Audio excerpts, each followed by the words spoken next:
Working the night shift at Walmart as a night stock person on weekend was my second job. While I was finishing up college, I needed to pay off my loans, so I had to make money however possible. I didn't deal with customers or anything. I would just sign for night delivers, do the warehouse work, and stock shelves in the store after hours. The typical shift would usually be either 11 p.m. to 7 a.m.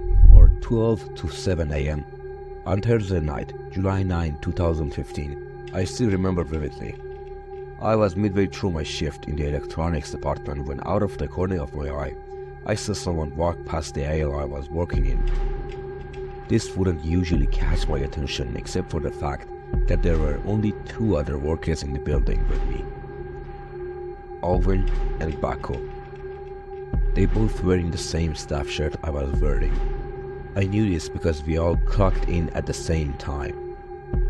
The person I saw out of the corner of my eye was wearing all black, so I naturally walked to the end of the aisle and peeked around the shelf. No one was there. I yelled both Alvin and Baco's name, and when they didn't answer, it made it even stranger. Regardless, I went back to the work.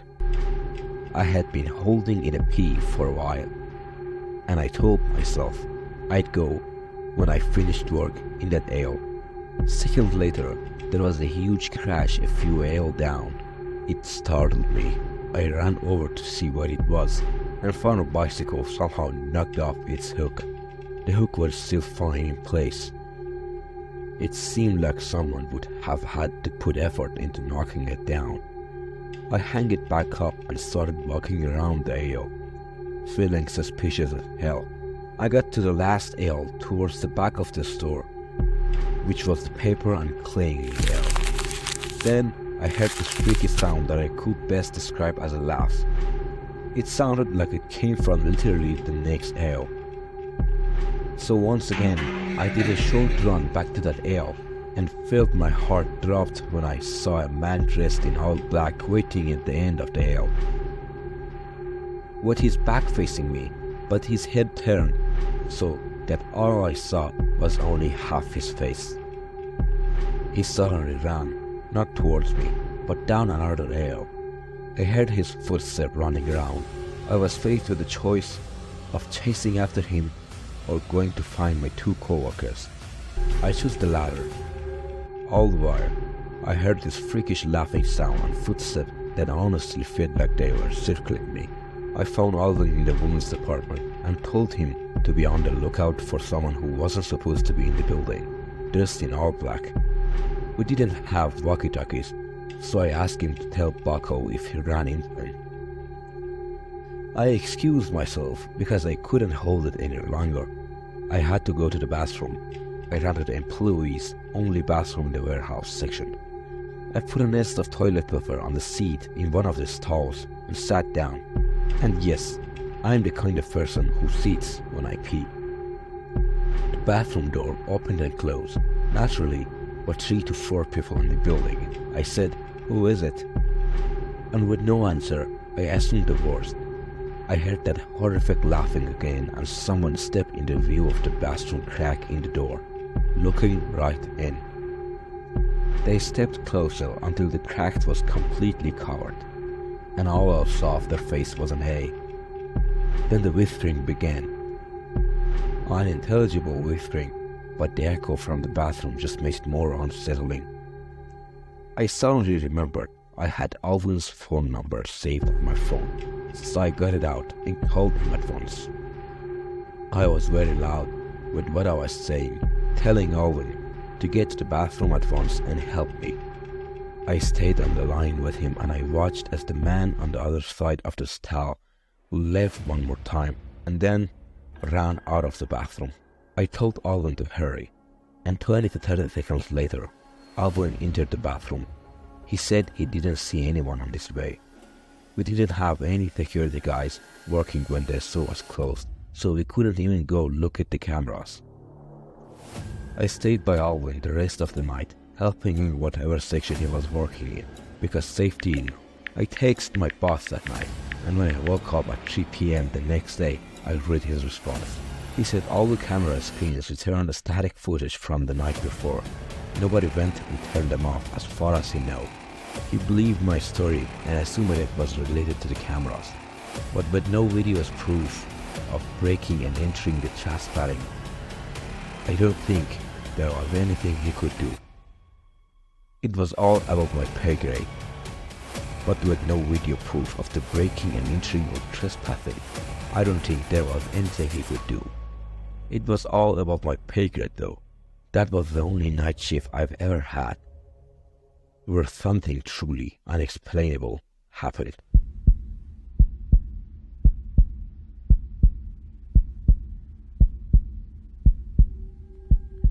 If you ever want to find the weirdest, freakiest creature in our society, just head to Walmart.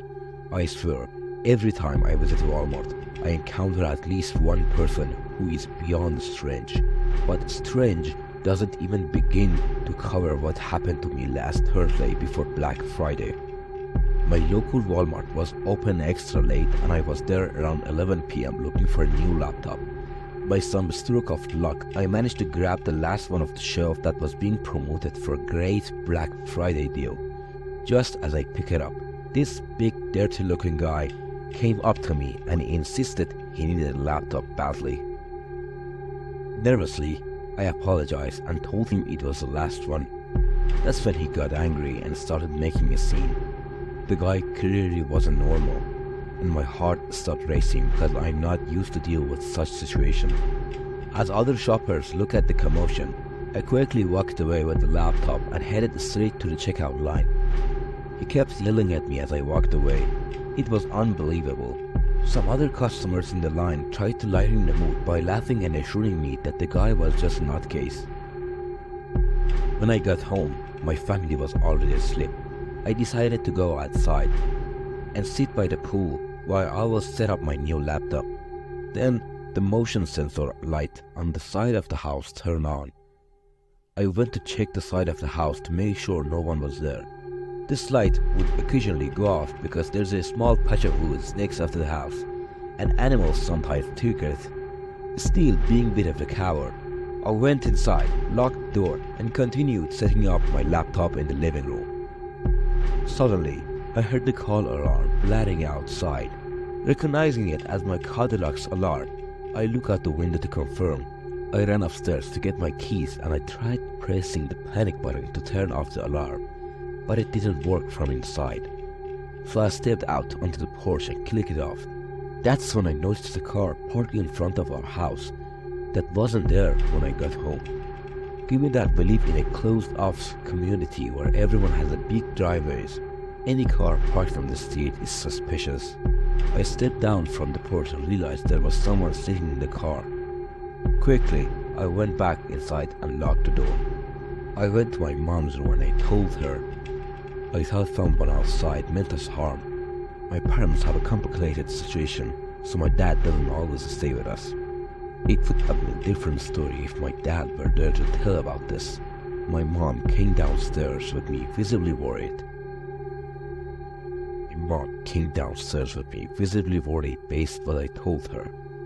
She looked through the people in the front of the door, then gasped and covered her mouth with her hands. When I looked through the people, I felt sick. I felt sick to my stomach. The same huge, dirty-looking guy from Walmart was standing on his top, right outside the door. I whispered to my mom, I think that man followed me from Walmart. Suddenly, the doorknob started to turn as the man tried to open the door. When it didn't work, he began pounding on the door. My mom let out a gasp and cried, and my younger sister came out of her room, panicking as she realized what was happening. The pounding stopped, leaving only the sound of my mom's voice on the phone with the police. A few minutes passed. My mom was still on the line with 911, and there was a loud bang crash downstairs. And then, a window had been shattered. Both my mom and sister screamed and cried. I told them to run upstairs, while I locked the door to the den. I stayed there expecting the man to try break through the door or make more noise.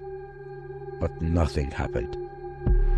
Surprisingly, I heard the police car firing outside my house just a moment later. It was the fastest response time I'd ever heard of. I ran outside to lead the officers to the den where the broken glass was. There they found a huge, dirty, crazy-looking man hiding behind one of our couches. He was arrested immediately and we pressed charges. All the while, he was screaming profanities, hits at me, not doing himself any favor. Both officers told me the guy seemed unstable and lucky on drugs, but they assured us he wouldn't be bothering us anymore. So while it might be fun to people watch at Walmart and laugh at some of the goofy things you see, remember that you might also encounter some of the more dangerous people in our society at your local Walmart.